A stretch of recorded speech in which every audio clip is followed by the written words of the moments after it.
Point de destruction, dit-il. Point de nourriture à la terre et, par conséquent, plus de possibilités à l'homme de pouvoir se reproduire. Ce serait dans le cas où il s'harmoniserait fort bien dans le règne de la nature.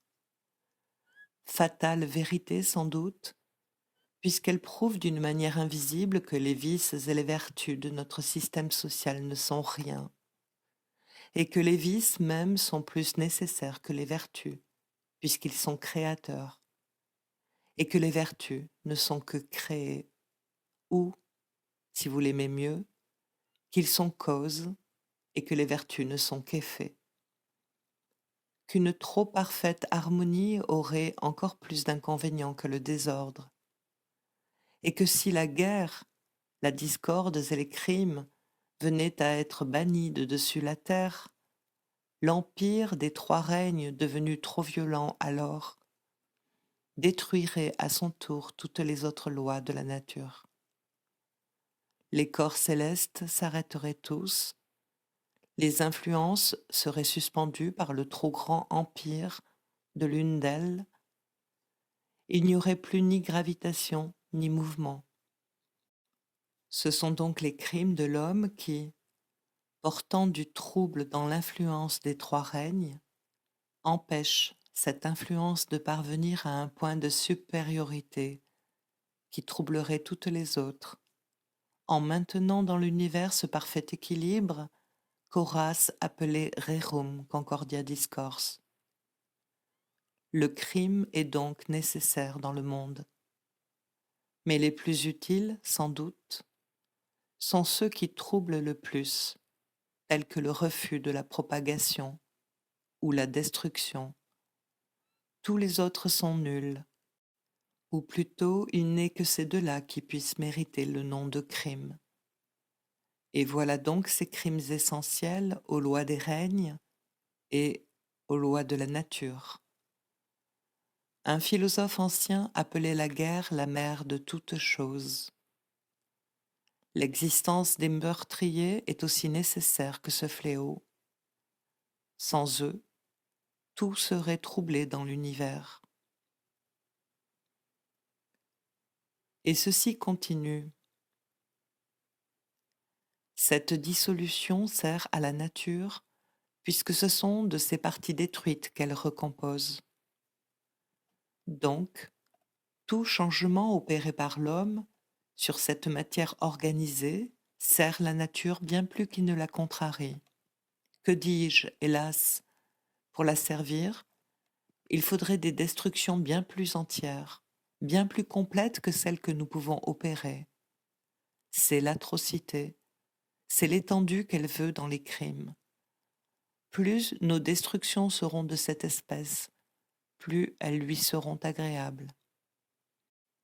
Il faudrait, pour la mieux servir encore, pouvoir s'opposer à la régénération résultant du cadavre que nous enterrons.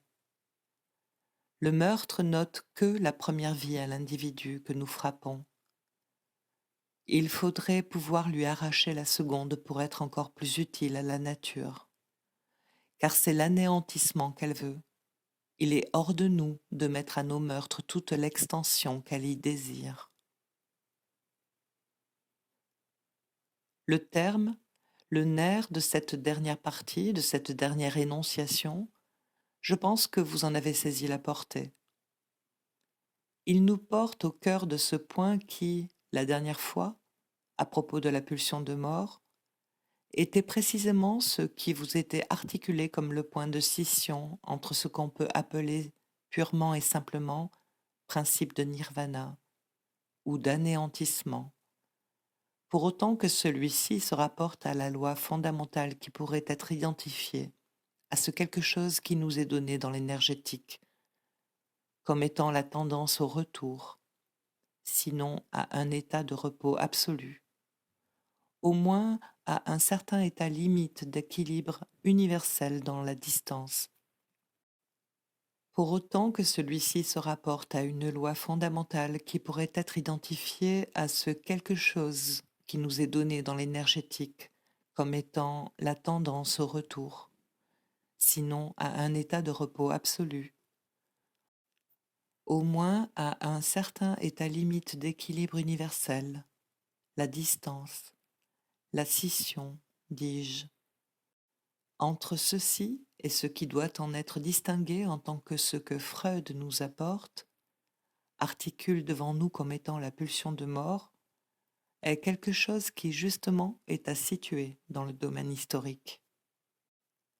À savoir, pour autant que ceci s'articule, à un niveau qui n'est définissable qu'en fonction de la chaîne signifiante, c'est-à-dire en tant qu'un repère peut être pris, qui est un repère d'ordre par rapport à ce qui est le fonctionnement de la nature, de quelque chose d'au-delà d'où elle-même peut être prise, saisie, dans une mémorisation fondamentale, peut s'articuler ceci que tout peut être repris non pas simplement dans le mouvement des métamorphoses, mais à partir, si l'on peut dire, d'une intention initiale.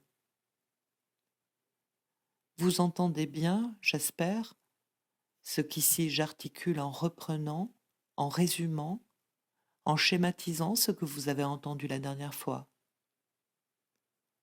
Ce que vous avez entendu la dernière fois consistait, nous résumant d'une façon qui a été très complète et très heureuse, le travail de Bernfeld et Feiteberg, à nous montrer les 3 étages au niveau desquels s'articule la question de la pulsion de mort. Si l'on veut donner un sens à ce qu'a, pour nous, articulé Freud au niveau des systèmes matériels considérés comme n'impliquant pas l'organisation vivante. Donc, jusque et y compris ce qui intervient entre en jeu sous forme d'organisation matérielle à l'intérieur des organismes vivants, l'entrée en fonction d'une tendance qui va dans un sens irréversible et qui est à proprement parler ce qui est articulé dans l'énergétique comme entropie. Cette entropie qui, elle, s'exerce au sens de l'avènement d'un état d'équilibre terminal. Voilà un premier terme dans lequel il s'agit, il est agité dans Freud, d'un des sens qui peut être donné à la pulsion de mort. Est-ce de ceci qu'il s'agit? L'articulation de Bernfeld et Fettelberg, de la façon la plus pertinente, à savoir pour autant qu'il ajoute quelque chose au texte de Freud, met le point, l'accent sur ce qu'introduit de différence la structure vivante comme telle. Je vous fais remarquer qu'il y a une distinction à faire entre les systèmes physiques ou les dimensions qui entrent en jeu dans la formule énergétique, que les dimensions d'intensité et d'extensité y sont homogènes, que l'organisation vivante se distingue en ceci qu'il y intervient toujours un élément de structure. Ce qui vous a été précisé est ceci. C'est la distinction qu'apporte Bernfeld en remarquant que ce qui distingue comme tel l'organisation vivante est quelque chose qui y introduit une polarité qui, au niveau le plus élémentaire, pour l'illustrer, est supposée, même si ce n'est pas exact, qu'importe, être celui, par exemple, du noyau au protoplasme chez les organismes élevés, entre celui de l'appareil neurologique et le reste de la structure. Peu importe, il y a quelque chose qui intervient qui, en introduisant cet élément de structure, au sens que le terme a de structure de l'organisme, au sens goldsteinien du terme, qui fait que quelque chose entre en jeu, qui fait que les 2 pôles, au terme de l'équation énergétique, dans le sens où il y a facteur d'intensité, facteur d'extensité, deviennent ici hétérogènes, que c'est là la distinction de l'organisme vivant par rapport à l'organisme inanimé.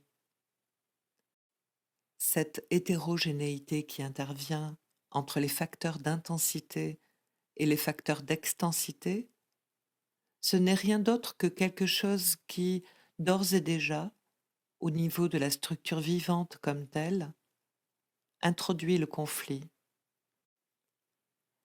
Et c'est ici que se limite le champ que j'explore, qu'explore l'investigation bernfeldienne à propos de la pulsion de mort dans Freud. Il le dit, ici je m'arrête. Et il remarque en même temps que c'est pour cela qu'il ne qualifiera pas ce qui est articulé dans Freud à proprement parler de pulsion. C'est la tendance générale à tous les systèmes, pour autant qu'ils peuvent être saisis, pris dans l'équation énergétique, à ce retour à l'état d'équilibre.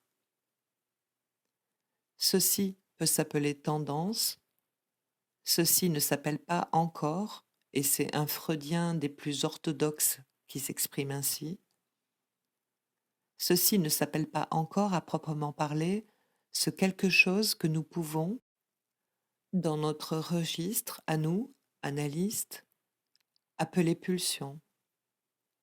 La pulsion comme telle, et pour autant qu'elle est alors pulsion de destruction, que peut-elle être? Ceci doit être quelque chose qui est au-delà de cette tendance au retour de l'inanimé. Si ce n'est la volonté de destruction directe, pour illustrer ce que je veux dire. Ne mettez pas du tout d'accent sur ce terme volonté. Il ne s'agit pas, quel que soit l'intérêt en écho qu'a pu éveiller chez Freud les lectures de Schopenhauer, il ne s'agit en rien de quelque chose qui soit de l'ordre d'une Wille fondamentale. C'est pour faire sentir la différence de registre que je suis en train de l'appeler pour l'instant ainsi. Volonté de destruction, volonté de recommencer, si l'on peut dire, sur de nouveaux frais, volonté d'autre chose pour autant que tout peut être mis en cause à partir de la fonction du signifiant.